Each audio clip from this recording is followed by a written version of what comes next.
Comportamento em Pauta hoje trazendo mais um tema interessante para a gente discutir aqui com a doutora Janaína Carla, psicóloga comportamental. Olha, meu filho mudou de comportamento.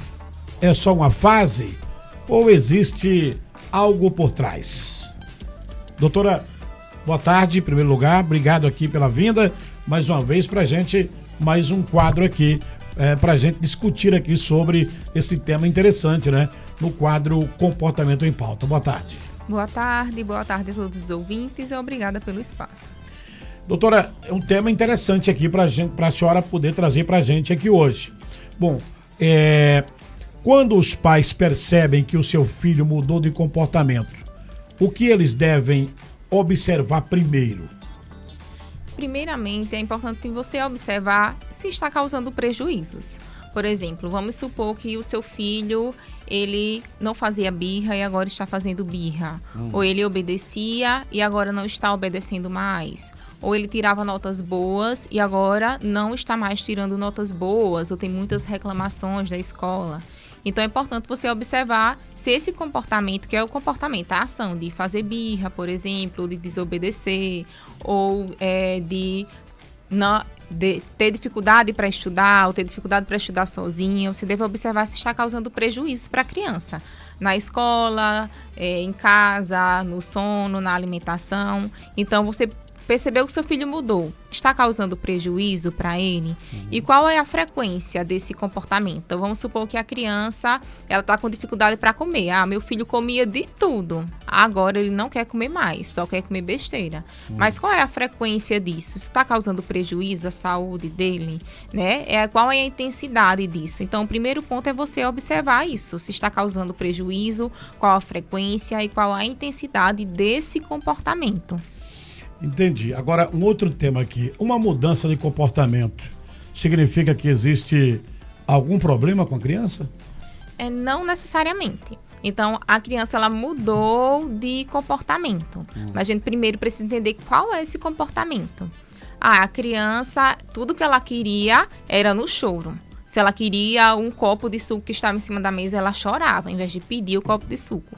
Então, ela parou e agora começou a dizer, eu quero isso, eu quero aquilo. Então, foi uma mudança positiva. Ela teve uma mudança de comportamento que é importante para o desenvolvimento dela. De pedir, ao invés de chorar. De se comunicar de uma maneira assertiva. Mas vamos supor que a criança ela mudou ali de comportamento, mas era uma criança que tinha sempre notas boas, as notas baixaram, tem muitas reclamações da escola de que ele não para quieto, de que ele está empurrando os colegas, de que ele não está fazendo a atividade, de que ele não quer apresentar os trabalhos, de que ele fica saindo muito da sala de aula. Então, se esse comportamento ele está causando prejuízos, e quais seriam os prejuízos nesse exemplo fictício? É um prejuízo de que vai impactar no desenvolvimento dele, no desempenho cognitivo, dentro do ambiente escolar. Então, aí pode trazer prejuízo para a criança. Então, se esse problema é, no caso, um prejuízo para a criança, aí vai depender do comportamento. E aí eu retomo a situação. Se está causando algum tipo de prejuízo, aí precisa ser entendido e trabalhado aí esse comportamento da criança. Entendi. Agora, o que pode estar por trás de uma mudança de comportamento? São várias as situações. Quando a gente vai observar o que está por trás da mudança de comportamento ali da criança, a gente tem que entender o cotidiano da criança, o dia a dia dela, como é a rotina, a experiência que ela tem ali. Então, a gente precisa entender primeiro o contexto, para entender o porquê essa criança mudou. Por exemplo, vamos supor que era uma criança que dormia muito bem, dormia a noite toda, dormia sozinha no seu próprio quarto. E desde então a criança não quer dormir mais sozinha, ou acorda chorando no meio da noite, ou demora muito para dormir. E aí a justificativa desse comportamento, que está levando a esse comportamento, os estímulos que estão levando a ele, eles podem ser variados, né? E aí, algumas crianças podem estar com dificuldade de dormir porque mudou a rotina do sono, porque está dormindo mais tarde, porque tem algum barulho dentro de casa, ou a criança começou a apresentar alguns sinais que são condizentes com ansiedade mais excessiva, com ansiedade mais intensa, ou mudou alguma coisa ali na rotina familiar que impactou também no sono da criança, ou mudou de casa, mudou de escola, então vai variar muito a função desse comportamento que está por trás dessa dificuldade, desse comportamento, ele vai mudar de uma criança para outra. E aí, por isso que eu sempre coloco para os pais, observem os seus filhos, mudou alguma coisa na rotina de vocês que pode ter influenciado nisso, né? Porque as mudanças no contexto também podem influenciar no comportamento da criança. É justamente essa próxima pergunta que eu quero fazer para a senhora aqui. As situações e o contexto em que uma criança vive podem influenciar em uma, digamos assim, mudança de comportamento? Sim, pode influenciar, né? Então, se a criança ela está ali dentro de um contexto e esse contexto, o que é esse contexto, o que é esse ambiente? São as pessoas, o local que ela vivencia, as pessoas que estão interagindo com ela. Então, isso pode influenciar para a mudança de comportamento dessa criança. Então, se ela está num ambiente ali mais tranquilo, que conversa com a maior tranquilidade, isso é a probabilidade maior dela ser assim. Se ela está num ambiente que as pessoas são mais ansiosas, em que as pessoas são mais agressivas na forma de falar, isso também pode influenciar nesse comportamento da criança. Então, as pessoas na qual ela está interagindo podem influenciar.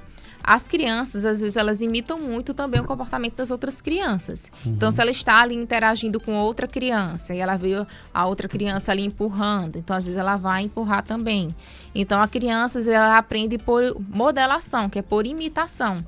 Então, o ambiente que a criança frequenta, que são os locais, as situações, as pessoas nas quais ela convive, também, de certa forma, pode interferir, pode influenciar aí no comportamento dessa criança, né? E aí, dependendo com quem ela interage, também pode influenciar nesse comportamento.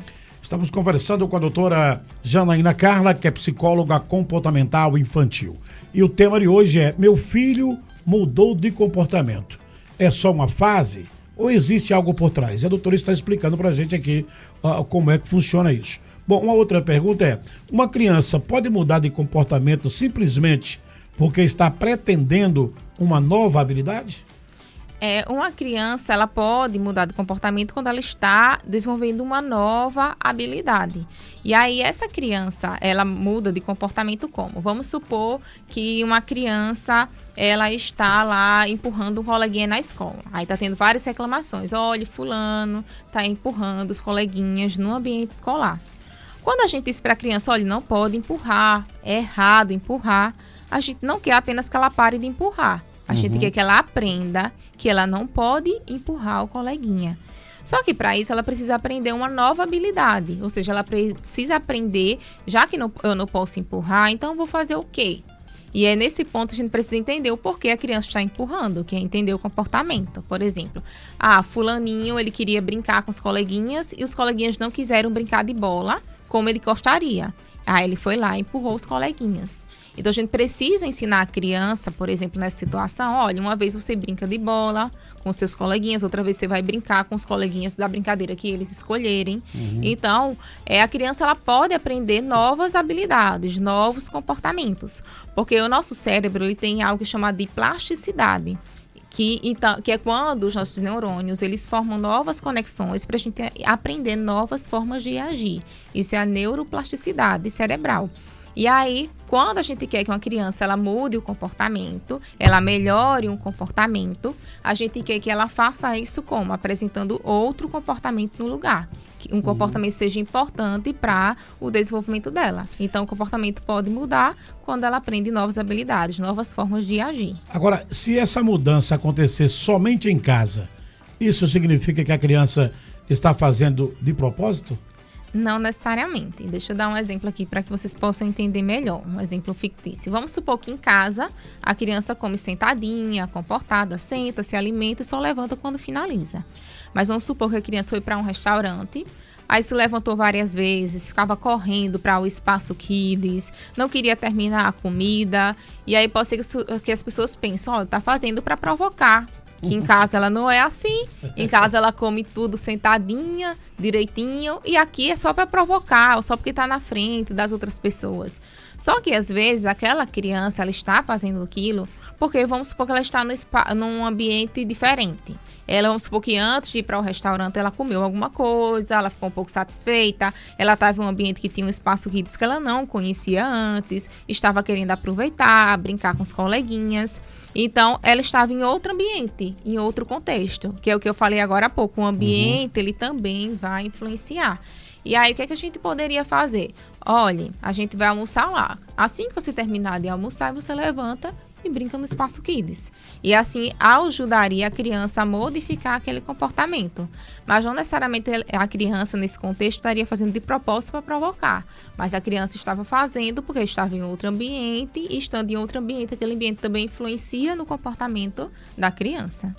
Agora, um outro detalhe, doutora, por que o comportamento que não acontecia antes pode começar a aparecer com frequência? Algumas pessoas pensam que aquele comportamento ele surgiu do nada, né? Então tem algumas pessoas que pensam, mas ele do nada ele ficou ansioso, do nada ele começou a fazer birra, do nada ele começou a desobedecer. Mas na verdade todo comportamento ele tem uma função, ele não surge do nada. Vamos pegar um exemplo de um comportamento de choro excessivo da criança. A criança está ali nos 2 anos, que as pessoas falam, é a fase dos 2 anos, depois vai passar. Aí ela quer a banana que está em cima da mesa. Aí a pessoa pega a banana, aí ela começa a chorar. A pessoa pega a banana, dá a banana à criança. Aí ela começa a chorar porque quer que de casca. A pessoa de casca a banana e dá à criança. Depois ela começa a chorar porque ela não queria mais banana, ela queria outra coisa. E as pessoas começam a pensar, é uma fase, porque ela não era assim. Ela começou a ficar assim, mas ela não era assim. Só que o que acontece? Como eu falei na sexta-feira passada, as crianças, quando elas nascem, elas se comunicam através do choro. Então, quando elas crescem um pouco, elas desenvolvem a habilidade de falar, mas elas ainda, em alguns momentos, querem se comunicar através do choro. E aí a gente precisa ensinar para essa criança, olha, quando você quiser alguma coisa, você precisa falar. Se você chorar, eu não vou conseguir entender. Então, ao invés de chorar, a criança apontou, tentou falar a palavra banana, pega a banana e dá à criança. Para ela aprender que a forma correta é falando e não chorando. Mas se a gente já vai correndo e já vai dando à criança antes dela falar, ela vai aprender que o choro funciona. Então, em outro momento, ela vai chorar, vai bater os pezinhos no chão, ela vai chorar mais alto, ela vai chorar com a maior frequência, e aí vai aumentando a intensidade e a frequência desse comportamento. Até chegar em um momento que ela pode fazer um choro tão intenso, um barulho tão intenso, e se transformar em uma birra, e aí a pessoa pensa, foi do nada. Mas não foi do nada, foi um comportamento que ele foi aumentando ali gradativamente até chegar naquela intensidade. Muito bem, doutora. Muitas perguntas aqui para a gente sequenciar. Eu achei um interessante aqui. Quando a criança fica mais quieta, os pais também precisam prestar mais atenção nessa criança? Sim, algumas pessoas elas focam muito, até às vezes em sala de aula, naquela criança que não para quieta, naquela criança que levanta, que sai da sala, que vai mexer com os outros, que mexe com o coleguinha, que não faz atividade. Então as pessoas focam às vezes nessa criança. E aquela que está lá sentadinha no canto da sala, a pessoa pensa, tudo bem, ela está tranquila, ela só é um pouquinho tímida, mas tudo bem, mas esse aqui não para quieto. E não é necessariamente assim. Às vezes, aquela criança que está lá muito quieta, né? Ela tem uma dificuldade, por exemplo, de adaptação no ambiente escolar. Ou ela tem dificuldade em interagir com os colegas. Ela tem dificuldade em conversar com as pessoas. Ela tem dificuldade em apresentar um trabalho em público. Ela tem uma dificuldade em sair no ambiente social. Ela quer ficar mais em casa, quer ficar mais no quarto, quer ficar mais jogando, quer ficar mais quieta. E aí ela acaba sendo privada de interagir com as outras pessoas. Ela não sabe conversar com as outras crianças. Às vezes é uma criança que é muito quieta, mas ela tem dificuldade de se adaptar até mesmo no ambiente escolar. Fica chorando, passa do período de adaptação, só quer ficar com a mãe, quer que a mãe fique um pouco lá na escola. Eu não estou dizendo que todas as crianças quietas, elas são assim. Mas algumas crianças, elas são quietas e junto com esse comportamento de estar sentada, calada, vem um comportamento de dificuldade de interagir socialmente, dificuldade de prestar um trabalho, dificuldade em falar em público, dificuldade de ficar longe do ambiente familiar, chora quando está na escola, não consegue fazer amigos na escola. Então, a gente precisa observar se a criança é apenas tímida ou se junto com essa timidez tem outros comportamentos que estão causando prejuízos a essa criança. Agora, o que os pais podem fazer, doutora, quando eles percebem uma mudança de comportamento na criança? Primeiramente, eles precisam observar. Aconteceu alguma coisa diferente? Tem alguma mudança ali na rotina? Teve alguma mudança na rotina familiar? Uma mudança no trabalho, uma mudança em que os pais estão mais sobrecarregados, estão tendo menos tempo para os filhos, uma mudança de escola, uma mudança, um conflito familiar, uma mudança, alguém infelizmente faleceu. Teve alguma mudança ou grande, ou uma mudança pequena, ou grave ou não naquele ambiente familiar? E qual é o comportamento da criança? É birra? É desobediência? É a criança que está inquieta? É a criança que está muito ansiosa? Observar a frequência que a criança está apresentando esse comportamento. São muitas vezes ou a criança fez uma vez e para? Porque às vezes acontece, a criança bateu no fulaninho na escola, mas foi só uma vez, não fez nunca mais. E aquela criança que faz toda semana ou todo dia. A frequência, a intensidade. E algumas pessoas falam, mas é só uma fase, vai passar. Aí eu trago uma reflexão para os pais. Há quanto tempo a criança está com essa mudança de comportamento? Porque se já faz semanas, meses, e você percebe que não melhorou, que não passou, que está aumentando a frequência e que está cada vez mais difícil de lidar, que está prejudicando a criança e que os pais não sabem lidar e está causando ali um estresse dentro do ambiente familiar, então não é uma fase. Então não está passando. Então está aumentando a frequência desse comportamento. Então esse é um sinal que a gente precisa observar também. Doutora, para finalizar, o que você gostaria, por exemplo, que os pais lembrassem quando percebem que o seu filho, de repente, mudou, está com um comportamento diferente?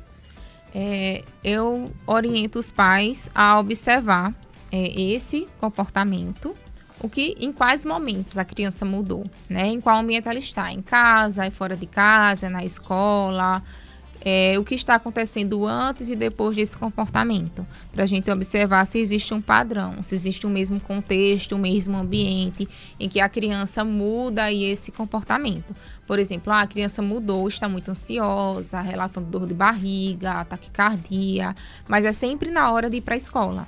Então, observar o que a criança está sentindo e relatando sentir, o que acontece antes e depois, para a gente entender em quais momentos a criança está apresentando esse comportamento e buscar ajuda para tanto auxiliar a criança quanto para orientar os pais de como fazer nesse momento com o seu filho. Bom, para os pais que estão acompanhando agora aqui o nosso microfone aberto, pais ou responsáveis, né, por crianças, notadamente dentro desse tema, como eles podem fazer, por exemplo, para dizer, não, eu vou consultar com a doutora Janaína Carla, preciso que ela observe o meu filho, o comportamento do meu filho. Onde encontrar, onde a senhora atende, por favor? Eu atendo no Empresarial Itapuã, que fica localizado na Avenida Ceci Cunha, em Arapiraca. E também você pode entrar em contato através do WhatsApp 96062529. Muito bem, doutora Janaína Carla, muito obrigado mais uma vez pela vinda aqui no microfone aberto. Até a próxima sexta. Obrigada a todos os ouvintes e até a próxima sexta. Aí você acompanhou o quadro Comportamento em Pauta com a doutora Janaína Carla, ela que é psicóloga infantil. Você ouviu Comportamento em Pauta com a doutora Janaína Carla.